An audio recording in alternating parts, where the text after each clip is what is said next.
মহেশতলায় যুবককে পিটিয়ে খুন। মহেশতলার গোপালপুর মালিপাড়ায় উত্তেজনা। মত্ত অবস্থায় দুই প্রতিবেশী যুবকের মধ্যে বচসা। ভাইকে ডেকে এনে যুবককে বেধড়ক মার, আর হাসপাতালে নিয়ে গেলে মৃত বলে ঘোষণা। আমাদের সঙ্গে রয়েছেন প্রতিনিধি সমীর। সমীরের সঙ্গে কথা বলবো। সমীর, কি নিয়ে গন্ডগোলের সূত্রপাত, যেখানে একটা মৃত্যু পর্যন্ত হয়ে গেল? নম্বর ওয়ার্ডের গোপালপুর মালিপাড়া নেশাগ্রস্ত দুই যুবকের মধ্যে বচসার মধ্যেই শুরু হয় হাতাহাতি হওয়ার পরে বরুণ মন্ডল নামে 35 তাকে মারা হয় এবং দুই চিরঞ্জিত মিত্র মধ্যেই হাতাহাতি শুরু হয়। এবং স্থানীয়রা যেটা জানিয়েছে, চিরঞ্জিত মিত্র এবং তার শুভঙ্কর মিত্র দুই ভাই মিলে ওকে মারধর করার পরেই তখন অচৈতন্য হয়ে পড়ে। এলাকার লোক যখন খবর দেওয়া হয় বাড়ির লোক এসে দেখে অচৈতন্য অবস্থায় পড়ে রয়েছে। তখন মহেশতলা ঝিঞ্জিরা বাজার থানার খালিতে পুলিশকে খবর দিল। পুলিশ ঘটনাস্থলে এসে তাকে বরুণ মন্ডলকে নিয়ে যাওয়া হয় বেহালা বিদ্যাসাগর হাসপাতালে, মৃত বলে ঘোষণা করে। যখনই মৃত্যুর খবর আসে তখনই ওই বরুণ মন্ডলের পরিবার শুভঙ্করের মৃত্যুর বাড়ির দিকে আক্রমণ চালায়, ইট ছোড়া হয় এবং বাড়িতে ঘটনাস্থলে পুলিশ আসে, এসে ওখানে পিচের বসায় এবং ব্যারিকেড করে দেয় এবং ওখানে কাউকে ঢুকতে দেওয়া হয় না। এবং পরে জানা যায় রাত্রেই দুই চিরঞ্জিত এবং শুভঙ্করকে দুজনকেই পুলিশ আটক করে নিয়ে গেছে এবং কি ঘটনা সূত্রপাত কোথা থেকে হলো সেটাই এখন দেখার বিষয় এবং পুলিশ তদন্ত করছে। আর এবং ওইখানে যে একটি রাস্তার উপরে একটি কালী পুজো হচ্ছিল, এই কালী পুজোর সঙ্গে যুক্তই এই বরুণ মন্ডল, চিরঞ্জিত মন্ডল এবং তরুণ মন্ডল, এরা সবাই ওই কালী পুজোর সঙ্গে যুক্ত। কিন্তু কোন ধরনের সূত্রপাত এই মধ্য অবস্থা দুজনের মধ্যে মারামারির কারণেই এই ঘটনা ঘটেছে বলেই জানা যাচ্ছে এবং পুলিশ তদন্ত করছে ঝিঞ্জিরা বাজার থানার পুলিশ। বেশ, ধন্যবাদ সমীর। আমি ওখানে যে একটা দোকান দিই, তা ও এসে ওখানে গালাগালি করছিল স্যার। তা গালাগালি করার পরে যে মেরেছে ওর নামে গালাগালি করছিল। দাদা ওখানে স্পটে দাঁড়িয়েছিল। তা ও এবারে বলছে যে তুই চলে যা একটা দোকানের সামনে এরকম গালাগালি করছিস, এগুলো কি বাজে ব্যাপার হচ্ছে। তা বলে আমি বলতে ওরা ভিতর দিকে উঠে গেল। এবারে যে মেরেছে অ্যাকচুয়ালি যে মারা গেছে বা যে মেরেছে তাকেও সে বাড়ির দিকে চলে আসে। তারপরে এবারে আমি যখন দোকান গুছিয়ে বাড়ি চলে যাবো তখন দেখছি এই ঘটনা। যে মেরেছে তার নাম কি? তার নাম চিরঞ্জিত। দোকানে ওদের বাড়ির পাশেই চিরঞ্জিত মিত্র নামে যে, তার বাড়ির পাশে একটা দোকানে ওই বরুণ মন্ডল শুয়েছিল, মদ খেয়েছিল। দুজনের মধ্যে কোনো কিছু কথা কাটাকাটি হয়েছে বা কিছু হয়েছে, তার ফলে চিরঞ্জিত মিত্র এতটাই মার মেরেছে যে বরুণ মন্ডল মারা গিয়েছে। এবং তার সঙ্গে চিরঞ্জিত মিত্রর ভাইও ছিল প্রসেনজিৎ মিত্র। হাত দিয়ে বুকে লাথি মেরেছে, যেটুকু আমরা শুনেছি বুকে শুধুমাত্র লাথি ঘুষি এইসব মেরেছে। যারা মেরেছে তাদের আটক করা হয়েছে? দুই ভাইকে নিয়ে গেছে। আরজিকর ধর্ষণ খুনে সাজাপ্রাপ্ত সঞ্জয় রায়ের পরিবারের কীর্তি প্রকাশ্যে।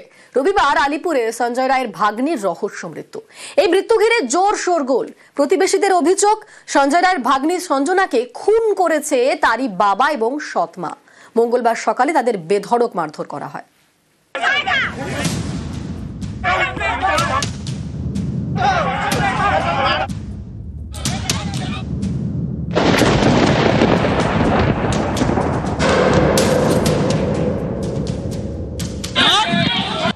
জুতো পেটা, চড় থাপ্পড়, চুলের মুঠি ধরে মার, কিছুই বাদ যায়নি।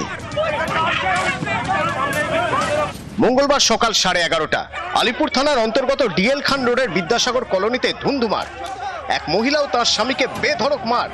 এই যে মহিলাকে মারধর করা হচ্ছে, এর নাম পূজা সিং। আরজিকর কাণ্ডে দোষী সাব্যস্ত সঞ্জয় রায়ের ছোট দিদি, আর ইনি ভোলা সিং, সঞ্জয় রায়ের জামাইবাবু। এই ভোলা সিং এর একমাত্র মেয়ের রহস্য মৃত্যু ঘিরে তুমুল উত্তেজনা। প্রতিবেশীদের দাবি, সঞ্জয়ের বড় দিদি কয়েক বছর আগে আত্মহত্যা করেন। এরপর শালী পূজাকে বিয়ে করেন ভোলা সিং। আগের পক্ষের মেয়ে 11 বছরের সঞ্জনাকে নিয়ে থাকতেন। সঞ্জনা ক্লাস 5-এর ছাত্রী। অভিযোগ, কথায় কথায় সঞ্জনাকে মারধর করতেন তার বাবা ভোলা। রেগুলার রাতে বাংলা খেয়েছে, পড়াশোনা নিয়ে টর্চার, রেগুলার বাচ্চাটার উপর টর্চার করতো। এই বউকে কিছু বললে একটু ধাক্কাধাক্কি করতো, বেল দিয়ে মেরেছিল, ভরা বেল দিয়ে মেরেছে। হ্যাঁ। বছর 11 সঞ্জনা সিং এর ঝুলন্ত দেহ উদ্ধার হয় রবিবার রাতে। বাড়ির আলমারির ভিতর থেকে গলায় ছিল ওড়নার ফাঁস। এই মৃত্যু ঘিরেই জোর শোরগোল। প্রতিবেশীদের অভিযোগ, সঞ্জনাকে খুন করেছে তারই বাবা এবং সৎমা। ও পুরো মেরেছে, মেরে আলমারিতে ওয়ার্ডরোবে ঢুকিয়ে দিয়ে ওরা বাজারে চলে গেছে। এর আগে ওর মা গলায় দড়ি দিয়ে মারা গেছে, এইবারে বাচ্চা মেয়েটা মারা গেল। এটা পাড়ার মানুষের সমবেত একটা বিক্ষোভ, যেটা যেন তদন্তটা সঠিক হয়। মঙ্গলবার একেবারে ধুন্ধুমার, মারধর, জুতো পেটা কিছুই বাদ যায়নি। ঘটনাস্থলে পৌঁছে পূজা সিং এবং ভোলা সিংকে উদ্ধার করে পুলিশ। আমি ছিলাম না দিদি, আমি ছিলাম না। হুট করে বললে কি করে বিশ্বাস করে নেব? একটা মেয়ে দশা দেখে তো বুঝতে পারে, চার গলা দেখে আওয়াজ বেরোচ্ছে না। ময়নাতদন্তের যে প্রাথমিক রিপোর্ট, সেখানেও কোনো রকমের কোনো ফাউল প্লের কথা উল্লেখ নেই। প্রাথমিক রিপোর্টে জানা যাচ্ছে যে গলায় ফাঁস লেগেই নাবালিকার মৃত্যু হয়েছে। যদিও এর পেছনে অন্য কোনো রহস্য লুকিয়ে রয়েছে কিনা, গোটা বিষয়টি ইতিমধ্যে তদন্ত করে দেখছে আলিপুর থানার পুলিশ। ক্যামেরায় সমীরণ বিশ্বাসের সঙ্গে রৌনক দত্ত চৌধুরী, নিউজ 18 বাংলা, কলকাতা। শব্দবাজি ফাটানোয় লাঠি পেটা, কোচবিহারের পুলিশ সুপারের বিরুদ্ধে মারধরের অভিযোগ। মানতে নারাজ এসপি দ্যুতিমান ভট্টাচার্য। তার দাবি, শব্দবাজি ফাটাতে বারণ করা হয়েছিল, কাউকে মারধর করা হয়নি। রাস্তার ওপর লাঠি পেটা, অভিযোগ শব্দবাজি ফাটানোয় সোমবার লাঠি পেটা করেন কোচবিহারের এসপি। উনি ওই চেয়ারে বসে আছে, সেটা সবাইকে সুরক্ষা দেওয়ার জন্য। মুখ চেনা, তার জন্য আমি জানতে পারলাম যে উনি হচ্ছেন সুপারিনটেন্ডেন্ট অফ ইন্সপেক্টর, এসপি। একটা অবধি ফাটিয়ে যাচ্ছে কন্টিনিউয়াস, তারপরে গিয়ে তাকে বলা হয় যে আপনারা এই করবেন না, কোনো মারধরের কিছু ঘটনা ঘটেনি। কোচবিহার পুরসভার 9 নম্বর ওয়ার্ড, এখানেই রয়েছে পুলিশ সুপারের বাংলো। সোমবার কালী পুজোয় বাংলোতেই ছিলেন এসপি দ্যুতিমান ভট্টাচার্য। সেদিন রাতে তাঁর বাংলোর পাশে কয়েকজন শব্দবাজি ফাটাচ্ছিলেন। অভিযোগ, বাংলো থেকে বেরিয়ে তাদের লাঠি পেটা করেন পুলিশ সুপার। তো বাচ্চা মানুষ নর্মালি ফোটাচ্ছিল, ওনার যদি সেখানে অসুবিধা হয়ে থাকে বা ওনার কুকুরের অসুবিধা হয়ে থাকে, সেটা উনি এসে একবার কমসে কম বলতে পারতেন। উনি লাঠি চার্জটা কি করে করেন? উনি ওই চেয়ারে বসে আছে, সেটা সবাইকে সুরক্ষা দেওয়ার জন্য, মানুষের বাড়িতে গিয়ে ভাঙচুর বা মানুষের বাচ্চাকে, বাড়ির বউকে গায়ে হাত তোলার জন্য নয়। অনেকেরই প্রশ্ন, শব্দবাজি রুখতে তো নির্দিষ্ট নিয়ম আছে, তাহলে পুলিশ সুপার কেন নিজের হাতে আইন তুলে নিলেন? যদিও কোচবিহারের এসপির দাবি, কাউকে মারধর করা হয়নি। সন্ধ্যে থেকে তারা বাজি ফাটাচ্ছে, বিভিন্ন সময় তাকে বারণ করা হয়েছে, আমার গার্ড গিয়ে বারণ করেছে। এই আমরা ভাবছি এই শেষ হবে রাত 10টা না 11টা নয়, একটা অবধি ফাটিয়ে যাচ্ছে কন্টিনিউয়াস। তারপরে গিয়ে তাকে বলা হয় যে আপনারা এই করবেন না, কোনো মারধরের কিছু ঘটনা ঘটেনি। আপনাদের আমি দেখাতে পারবো যে আমার রেসিডেন্সের মধ্যে পর্যন্ত বাজি ফাটিয়ে। এ নিয়ে মঙ্গলবার কোচবিহারের রেল ঘুমটি এলাকায় বিক্ষোভ দেখান স্থানীয় কয়েকজন। বিক্ষোভকারীদের সরাতে সেখানে যায় কোতোয়ালি থানার পুলিশ। পুলিশ পৌঁছতেই উত্তেজনা তৈরি হয়, চ্যাংদোলা করে সরিয়ে দেওয়া হয় বিক্ষোভকারীদের। পুলিশ লাঠি চালায় বলেও অভিযোগ।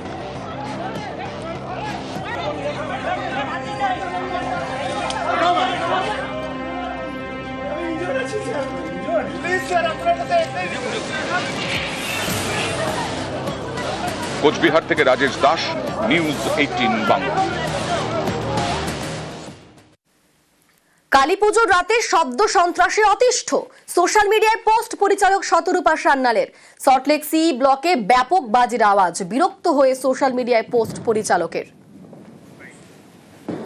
প্রথম কথা হচ্ছে যে তাহলে এগুলো বিক্রি হচ্ছে, কোথাও তো প্রোডাকশন হচ্ছে।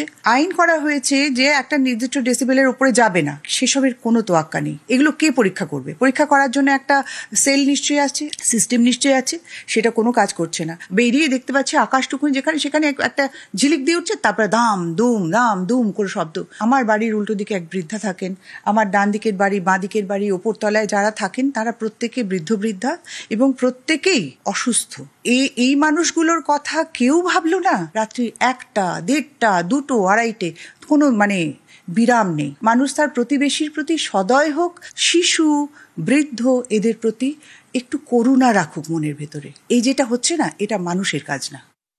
সারা রাত এত শব্দ, এত বাজি পুড়েছে, সত্যি কথা বলতে ভীষণ প্রবলেম।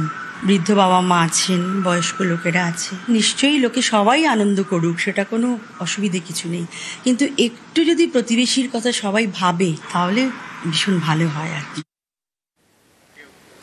শব্দবাজিতে অসুস্থ অভিনেতা, শব্দবাজির আওয়াজে অসুস্থ সুরজিৎ বন্দ্যোপাধ্যায়। শ্যামপুকুর থানায় যোগাযোগের চেষ্টা অভিনেতার, সোশ্যাল মিডিয়ায় পোস্ট সুরজিৎ বন্দ্যোপাধ্যায়ের। 100 ডায়াল করে শেষমেশ অভিযোগ অভিনেতার। রাত 12টার পর কিছুটা কমে শব্দবাজির আওয়াজ। চিকিৎসকের পরামর্শে ওষুধ খান অভিনেতা। কালীপুজোয় বাগবাজার স্ট্রিটে শব্দবাজির রমরমা।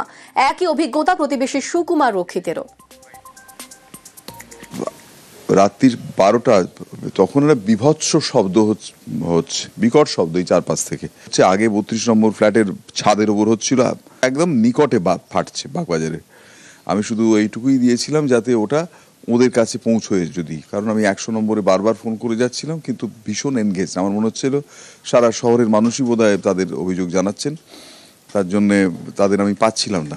ফলে আমি আজও ভয়ার্ত, আমি আজও পুলিশের কাছে, যেহেতু আমি স্বার্থপর আত্মকেন্দ্রিক মানুষ, আপনারা একটু সক্রিয় হন যদি, তাহলে ভালো হয়। 12টার সময় যখন পুষ্পাঞ্জলি দিচ্ছি, মানে এত জোরে জোরে বাজি ফুটছে যে পুষ্পাঞ্জলির মন্ত্র ঠিক শোনা যাচ্ছে না, তাও মাইকে করে বলছে। যখন আমি আবার বাড়ির দিকে যাচ্ছি তখন 1টা বাজে, তখন দেখি রাস্তা পুরো ধোঁয়ায় ধোঁয়া, মানে চোখ জ্বালা করছে। মানে সব বাজি ফাটছে না, কিছু অনেক বাজি খানিকটা জ্বলে, মানে এত ধোঁয়া হচ্ছে যে বাগবাজার স্ট্রিটের ওপর যে মানে হাঁটা দেয় বা চোখ জ্বালা করছে। কিন্তু ওই বাড়িতে থেকে ওদের ছাদ থেকে ফেলেছে সেটা মানে আমি তখন বুঝতে পারিনি, এবং বিভিন্ন বাড়ির ছাদ থেকে ফাটছে। যে বাড়িতে বাজি ফাটানো হয় সে বাড়ির বাসিন্দা কি বলছেন শুনুন। আপনাদের এখানে কি বাজি ফেটেছে কালকে? হতে পারে, নিশ্চয়ই বাজি ফেটেছি, না হলে তো উনি বলবেন না। কালকে পুলিশ এসেছিল, ওই জন্য তো। পুলিশ এসেছিল? হ্যাঁ। কখন এসেছিল? রাত্রিবেলা পুলিশ 11টার সময় এসেছিল। তারপরে হয়তো নিশ্চয়ই ফেলেছি, নাহলে তো সুরজিৎ করবে না। পুলিশ আসার পর পুরো একদম কমে গেছে। দিল্লির বাতাসে দূষণের বিষ, দীপাবলিতে তুমুল বাজি ফাটানোর জের। দিল্লির AQI এখনো 345। ঘন ধোঁয়াশার চাদরে দিল্লি এনসিআর। আমাদের সঙ্গে রয়েছেন প্রতিনিধি মৈত্রেয়ী, আরো বিস্তারিত বলবে মৈত্রেয়ী। একেবারে অনিন্দিতা, দেখো দীপাবলির পর আজ দ্বিতীয় দিন এবং এখনো কিন্তু দিল্লির বাতাসের মান এখনো পর্যন্ত খারাপই রয়েছে। এবং যদি দিল্লির গড় দেখা যায় তাহলে সার্বিকভাবে দিল্লির গড় AQI রেকর্ডেড হয়েছে সিপিসিবিতে 345, কিন্তু এক এক জায়গায় দিল্লির সেখানকার AQI এর অবস্থা কিন্তু সিভিয়ারে পরিণত হয়েছে। যেমন বাওয়ানা এলাকায় 423 AQI রেকর্ডেড হয়েছে সকাল 8টায়, জাহাঙ্গীরপুরীতে 407, ওয়াজিরপুরে সেখানেও 408। অর্থাৎ একেবারে সিভিয়ার শ্রেণীভুক্ত এই অঞ্চলগুলিতে AQI এর মাত্রা।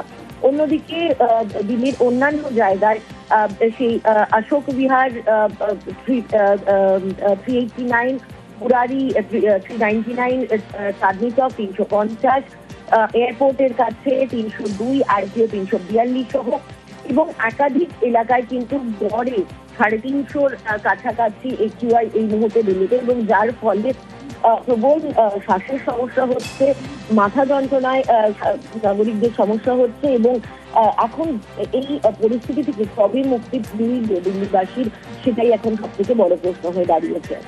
একেবারে ধন্যবাদ মৈত্রেয়ী। ভাঙড়ের দিকে নজর রাখবো। ভাঙড়ে ISF এর হাতে আক্রান্ত তৃণমূল।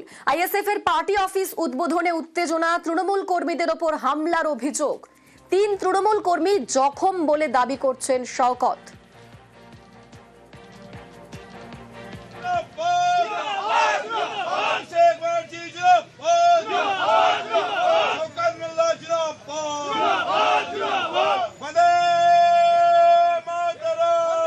কাল এলাকায় প্রতিবাদ মিছিল তৃণমূলের। আমাদের সঙ্গে রয়েছেন প্রতিনিধি কল্যাণ। কল্যাণ, কি নিয়ে উত্তেজনা, কেন মারধর করা হলো, হামলা করা হলো বলে অভিযোগ উঠছে, এবং এই যে অভিযোগ উঠছে ISF এর বিরুদ্ধে, এ নিয়ে ISF কি বলছে?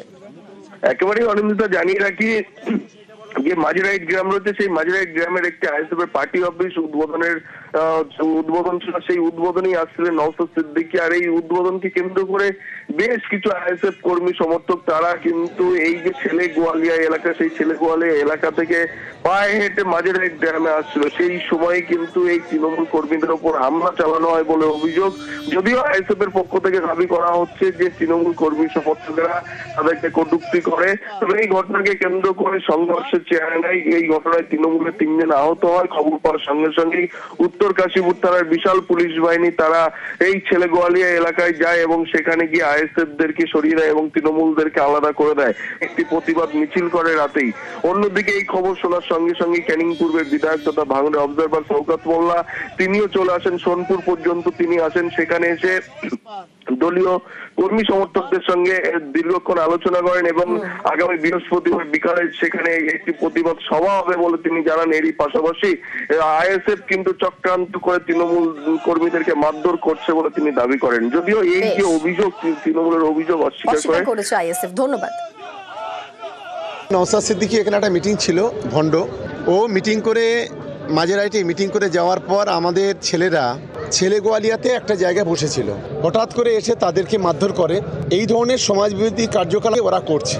আসলে ভাঙড়ে পায়ের তলা থেকে জমি যত সরছে, এই আইএসএফ এর লোকেরা, সমাজবিরোধীরা, তারা পাগলা কুকুরের মতো হয়ে যাচ্ছে। পুলিশ যদি ওদের বিরুদ্ধে ব্যবস্থা গ্রহণ করে তাহলে কিন্তু আমরা ছেড়ে কথা বলবো না, গণতান্ত্রিক পক্ষে জবাব দেবো। আমরা সুন্দরভাবে আমাদের লোকজনকে নিয়ে আমরা এসে পৌঁছালাম এই চিকের মাথায়, তারপর এখানে আসলাম। খবর পাচ্ছি আমরা যখন ফিরে যাচ্ছিলাম, আমাদের বর্ষিয়ান মানুষ যথেষ্ট পরিচিত মুখ নজরুল বাবুর উপরে আক্রমণ করে। এবার এটাতে মামলাটা আমরা হবে, ওরা ছেড়ে কথা বলবো না, ওরা নাটক করছে। এর জবাব যদি প্রশাসন যদি ঠিকঠাক ব্যবস্থা গ্রহণ না করে, আমরা বলছি গণতান্ত্রিক প্রক্রিয়ায় কিন্তু এবার জবাব দিতে আমরা আইনের মাধ্যমে শুরু করবো। কারণ আমরা পুলিশের উপরে ভরসা রাখছি, তাহলে পুলিশের উপরে আর ভরসা যাবো না, ডাইরেক্ট এবার কোর্টে যাবো।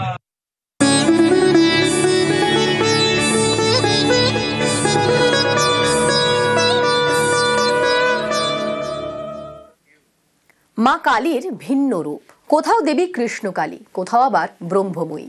সিঙ্গুর এবং আলিপুরদুয়ারে কালী কথা।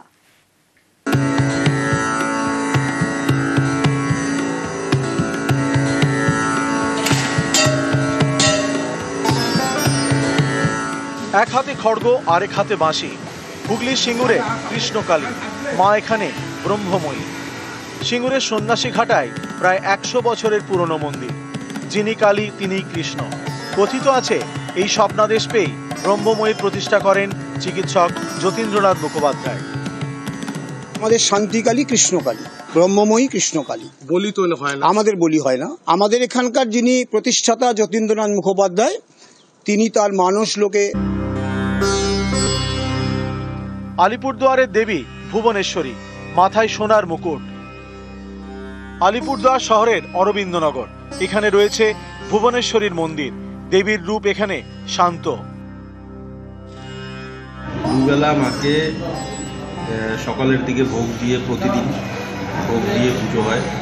সন্ধ্যার দিকেও একটু আরতি হয় প্রতিদিন। সেবায়তরা সারা বছর নিত্য পুজো করেন। প্রত্যেক অমাবস্যায় চলে বিশেষ পুজো। মায়ের গায়ে ঘন মুকুটে থাকে তো, যার জন্য অনেকটা শেপের দরকার, যার জন্য বছরে একবারই খোলা হয় এই বাসের পূজার দিন। তাছাড়া এমনি সবসময় বন্ধ থাকে। আলিপুরদুয়ার থেকে রাজকুমার কর্মকার ও হুগলি থেকে রানা কর্মকার, নিউজ 18 বাংলা। কালী পুজোয় জমজমাট বারাসাত, তাক লাগানো মণ্ডপ, নজর কাড়া প্রতিমা। বারাসাতের সেরা পুজোকে নিউজ 18 বাংলার রাজ্যের সেরা পুরস্কার।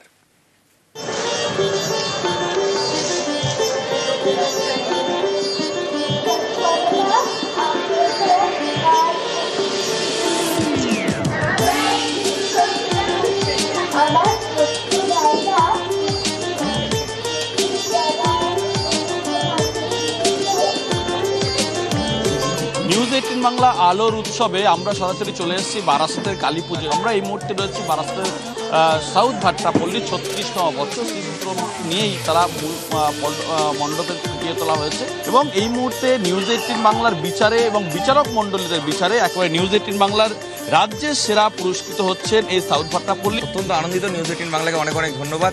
আর নিউজ 18 বাংলার জন্য আমাদের পূজা মণ্ডপ সারা রাজ্যের মানুষ দেখতে পাচ্ছে।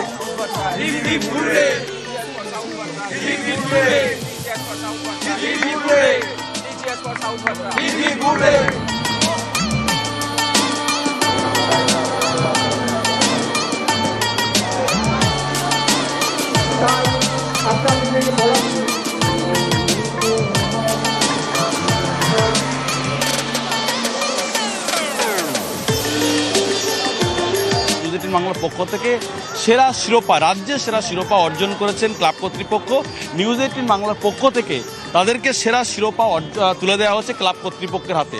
আমরা নিউজ 18 বাংলাকে অসংখ্য ধন্যবাদ জানাচ্ছি আমাদের রাজ্যের সেরা করার জন্য। আমরা অনেক ধন্যবাদ জানাচ্ছি।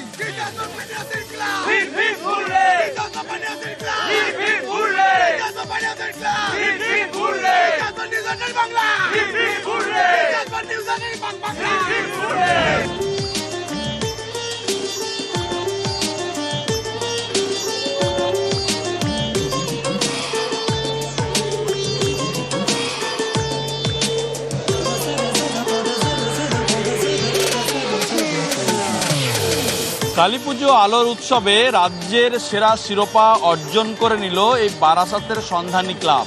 নিউজ 18 বাংলার পক্ষ থেকে আপনাদের জেলার সেরা, কি বলবেন এটা? আমরা অসংখ্য ধন্যবাদ জানাই নিউজ 18 বাংলাকে।